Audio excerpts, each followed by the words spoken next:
and welcome back to our Brighter Minds YouTube channel. In today's episode, we will discuss about the implications of yesterday's data released by US. The CPI inflation data that we all know that came around 9.1%. That is quite high in last 40 years at least. हम इसके बारे में ये discuss करना चाहेंगे कि how that will impact the Indian companies, particularly how the European get impacted with this high data point that came from US yesterday. हम सब ने देखा कि US ने कल 9.1% का जो इन्फ्लेशन डेटा रिलीज़ किया है वो अपने आप में बहुत ज़्यादा है. देयर वाज एक्सपेक्टेशन कि इन्फ्लेशन की पीक हो गई है, बट कल के डेटा प्रिंट से ये अभी तक तो नहीं इस्टेब्लिश हो पाया है कि इन्फ्लेशन जो है US में पीक आउट हो गई है. इसका इम्पैक्ट क्या है? इसका इम्पैक्ट ये है कि जहाँ पहले जो जुलाई की जो मीटिंग होने वाली है फेडरल रिज़र्व की, जो रेट हाइक के लिए वो FOMC की मीटिंग है, उसमें पहले 0% की प्रोबेबिलिटी लोग असाइन कर रहे थे 100 बिप्स रेट हाइक की, जो कि कल के डेटा प्रिंट के बाद वो प्रोबेबिलिटी अराउंड 80% हो गई है. जो आप CME का जो फेड वॉच है वहाँ से आप उस डेटा पॉइंट को देख सकते हैं. वहाँ जो प्रोबेबिलिटी है वो बिल्ड 80% के अराउंड हो गई है कि जुलाई के मिड में 100 बिप्स का हाइक होगा. अब 100 बिप्स की हाइक का क्या इम्प्लीकेशंस हो सकता है? उसका इम्प्लीकेशंस ये है कि obviously there is a demand problem in US, जो ऑब्वियसली बहुत ज़्यादा एक्सेलरेटेड पेस से रेट हाइक करने पे डिमांड थोड़ी किल होती है, तो रिसेशनरी फियर्स आ जाते हैं वहाँ पे. ये एक उसका इम्प्लीकेशंस है. सेकंड पार्ट ये है कि US जो है वो बहुत सारी कंट्रीज़ के लिए एक ट्रेड पार्टनर है, मेजर ट्रेड पार्टनर्स है.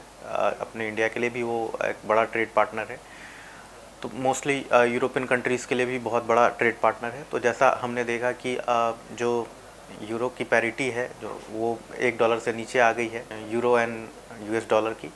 तो इसका इम्प्लीकेशंस जो ये है कि यूरोप की जो सेंट्रल बैंक है वो अभी कर्व से काफ़ी पीछे हो गए हैं. जो डिफरेंस जो है विद US का इंटरेस्ट रेट एंड जो यूरोप का है, तो वहाँ पे भी एक एक्सेलरेटेड रेट हाइक की ज़रूरत पड़ेगी. ऑलरेडी यूरोप के बहुत सारी कंट्रीज़ हैं जो बहुत इन्फ्लेशनरी कंडीशन से गुजर रहे हैं और वहाँ पे इन्फ्लेशंस काफ़ी ज़्यादा हो रखी है. लोग there are news articles that points toward कि यूरोप भी मोस्ट प्रोबेबली रिसेशन में जा चुका है.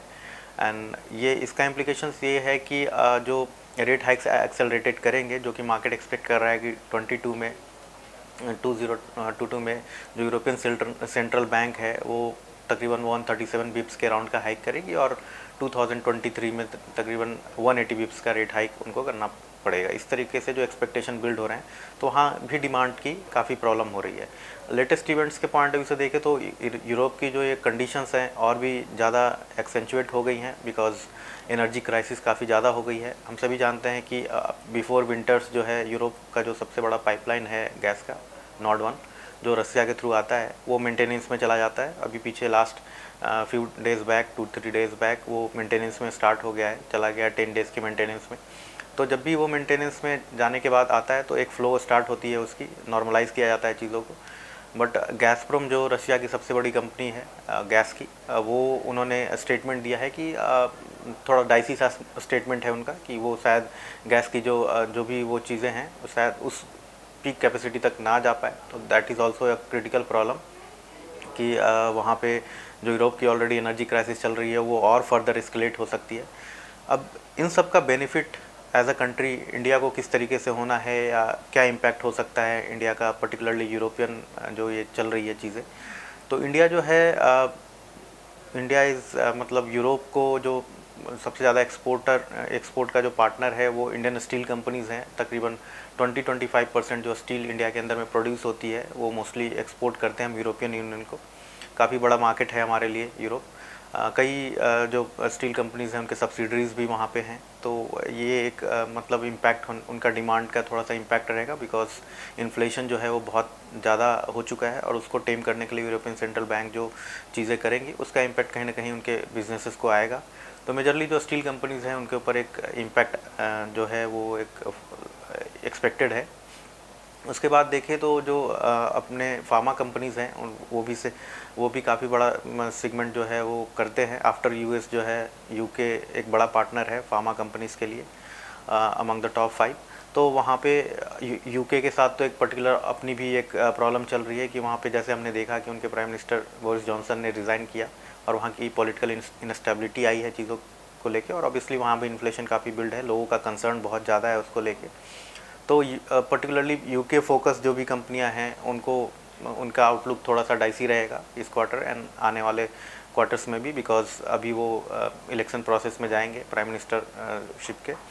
तो हमने देखा कि जैसे टाटा मोटर्स है, जेएलआर जगुआर लैंड रोवर्स है, उनका एक्सपोजर काफ़ी अच्छा है यूके के ऊपर। तो इस तरीके से अगर सॉफ्टवेयर कंपनीज़ की बात करें तो मैस्टेक जो है वो अपना सिग्निफिकेंट रेवेन्यू जो है पर्टिकुलरली यूके से ही जनरेट करता है। तो इस तरीके से कई बिजनेसेस हैं जो यूरोप एंड यूके से यूरो जोन एंड यूके से जो है वो काफ़ी ज़्यादा इम्पैक्टेड हो रखे हैं। उसके बाद अगर हम देखें तो among apart from steel and pharma, जो ऑटो इंसलरीज बिजनेस है इंडिया की, वो भी काफ़ी एक सिग्निफिकेंट चंक एक्सपोर्ट करता है यूरोपियन यूनियन को। तो वो भी एक जो है थोड़ी सी उस सेक्टर का थोड़ा सा प्रॉब्लम रहेगा यूरोप के डिमांड के पॉइंट ऑफ व्यू से। कैपिटल गुड्स एंड इंजीनियरिंग के चीज़ों को देखें तो पर्टिकुलरली इंजीनियरिंग साइड में भी काफ़ी अच्छा एक्सपोर्ट रहता है यूरोप के अंदर में, तो वो भी एक हद तक इम्पैक्ट होने का है। ये सारे बिजनेसेस हैं जिनके आउटलुक थोड़े से डिम लग रहे हैं आने वाले 1-2 क्वार्टर तक, बिकॉज ऑफ जो ये प्रॉब्लम यूरोप के अंदर में चल रहा है। मार्केट उसको फैक्टर आउट कर लेगी जैसे जिस तरीके से अर्निंग आएगी, और जो भी फोरकास्ट होगा या विज़न होगा जो मैनेजमेंट का, उसके हिसाब से मार्केट प्राइसिंग करेगी। बट ऐसा लगता है कि 1-2 क्वार्टर तक इसके अंदर टाइम लग सकता है। बिजनेसेस जो बेनिफिट होंगी इससे, one of the largest beneficiary will be chemical, because chemical के अंदर में बहुत सारी यूरोप के अंदर में केमिकल कंपनीज़ हैं जो ऑलरेडी एनर्जी प्राइस से बहुत ज़्यादा प्रॉब्लम हो रहा है उनको, जो इनपुट बढ़ रहा है उनका उस तरीके से। काफ़ी पर्टिकुलरली जो एनर्जी इंटेंसिव कमोडिटीज़ होती हैं like caustic soda and all, particularly commodities chemical, वहाँ पे बहुत ज़्यादा एनर्जी कंज्यूम होता है, तो वो एक डिफरेंशियल जो है काफ़ी क्रिएट होगा, और इंडिया की जो केमिकल कंपनीज़ हैं उनके लिए एक काफ़ी बड़ा अपॉर्चुनिटी रहेगा यूरोप के अंदर में, जो वैक्यूम क्रिएट होएगी सप्लाई की उसको फिल करने का। ऑब्वियसली बहुत सारी केमिकल कंपनीज़ जो है इस प्रॉब्लम से थोड़ी अपनी कॉम्पिटिटिवनेस भी लूज़ करेंगी, वो भी एक फैक्टर रहेगा इसके अंदर, जो escalation due to energy prices. तो अभी ओवरऑल देखें तो जो मेजर बेनिफिशरीज सेक्टर्स में एक केमिकल दिखता है जिसकी विजिबिलिटी थोड़ी ज़्यादा क्लियर है, एंड अपार्ट फ्रॉम दैट जो नेगेटिवली इम्पैक्ट हो सकते हैं सेक्टर्स लाइक पर्टिकुलरली जो इंडियन स्टील कंपनीज़ हैं, स्टील प्रोड्यूसिंग कंपनीज़ जो हैं वो, एंड देन उसके बाद जो आपकी फार्मा कंपनीज़ हैं, इंजीनियरिंग कंपनीज़ हैं, ठीक है, ऑटो एंसिलरीज कंपनीज़ हैं, इनको काफ़ी उससे एक इम्पैक्ट आएगा। बाकी जो यूएस का इन्फ्लेशन डेटा आया है उसका एक और इम्पैक्ट इंडिया के ऊपर भी आएगा, क्योंकि वो जो डिफरेंशियल है वो ऑब्वियसली इंटरेस्ट रेट का बढ़ गया है, बट इंडिया चूँकि इन्फ्लेशन अभी भी 7.01 जैसे आया है, तो वो कहीं ना कहीं कंट्रोल में है, तो माइट भी कि वो बहुत एक्सेलरेटेड रेट हाइक नहीं हो, but since rate hike path पे हम हैं तो इसका बहुत बड़ा बेनिफिट जो है वो डिराइव जो जिस सेक्टर को मिलती है वो बैंकिंग है। बट बैंकिंग के साथ प्रॉब्लम ये है कि जो लास्ट जो अक्टूबर से जो सेलिंग हुई है, हालांकि बैंकिंग में बहुत पहले से भी सेलिंग चल रही है, बट FIIs एंड FPIs का, and they hold major substantial chunk of those two sectors. Most of the जो FPI की सेलिंग्स आई है पर्टिकुलरली 2 सेक्टर्स में आई है, वो बैंकिंग और IT के अंदर में। तो जो IT का जो आउटलुक है अभी, जैसे ये भी न्यूज़ आने शुरू हो गए हैं कि हायरिंग थोड़ी स्लो हो रही है IT कंपनीज़ की ड्यू टू US, मतलब जो उनका एक्सपेक्टेशन है US में डिमांड का स्लो डाउन होने का। तो ये एक ऐसा फैक्टर है जिससे ये दोनों सेक्टर्स को थोड़ा सा यील्ड से तो काफ़ी हेल्प मिलता है बैंकिंग को, बट ऑब्वियसली लार्जर होल्डिंग है FII की, तो उनका सेलिंग प्रेशर अभी भी कंटिन्यूस है, तो वो सेक्टर थोड़ा सा अंडर परफॉर्मेंस का रहता है।